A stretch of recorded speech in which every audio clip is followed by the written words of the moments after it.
Now, what if you want to colorize your images or add a fun texture to your collage? This is Chelsea again at Digital Art Teacher, and in this video we're going to use hue and saturation to get some coloring and learn how to add a texture to your collage. So getting started here with colorizing the images. If you want to change the color of different parts of the body, I do have an extensive tutorial that you can view to get some skills on that, and it is linked in the description so you can check that out. But if you just want to colorize a whole image, that can be easily done with your hue and saturation.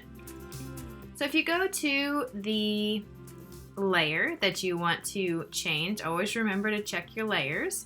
Starting with this little boy here, I can go up to Image, Adjustments, and Hue and Saturation, and this will change the whole image.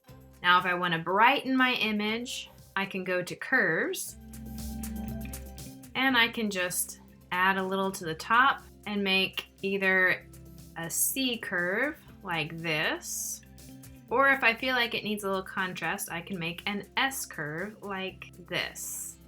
But I think for this image, if I wanted to do this, I might just want to make a C curve. So that brightens the image, but if I want to do that colorization, I'll go to Hue and Saturation, and I can color it whatever color I want to. Kind of coming in here, we can do some really interesting things. Let's say that I want it to be maybe similar to the color of the squiggle that's behind him. That could be cool. Click OK. And down here under the layer, you see all of the effects that I have done, and I can undo any of them at will. Let's move on to the next little boy. For him, I'll do something similar, changing his color right there.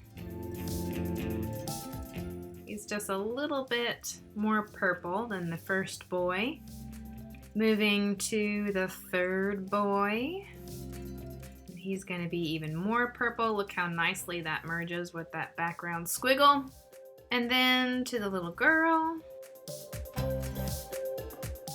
She's going to be even more purple.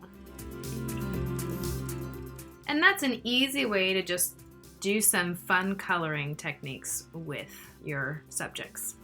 So the last thing that we're going to talk about is texture. If you go somewhere on a website and search a grunge texture, that could work really nicely for you. If you've got another idea for a texture that you want to try, you can certainly do that. I could try it with a paint splatter if I wanted to. I do have one of those down here, and I'll show you what that looks like. But you have to put your texture all the way at the top, and then if I go into overlay, that's what that would look like. I can lower the opacity and set it right there.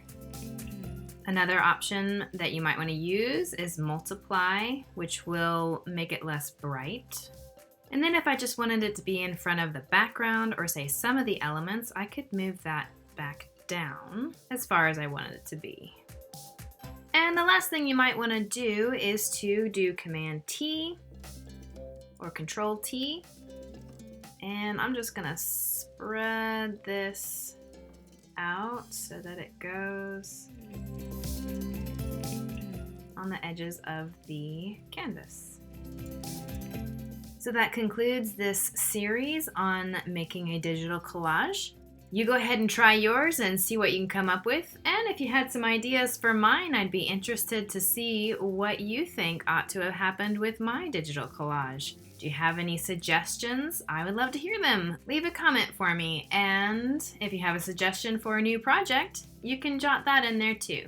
Until next time, this is Chelsea from Digital Art Teacher, and I hope you have a very creative day.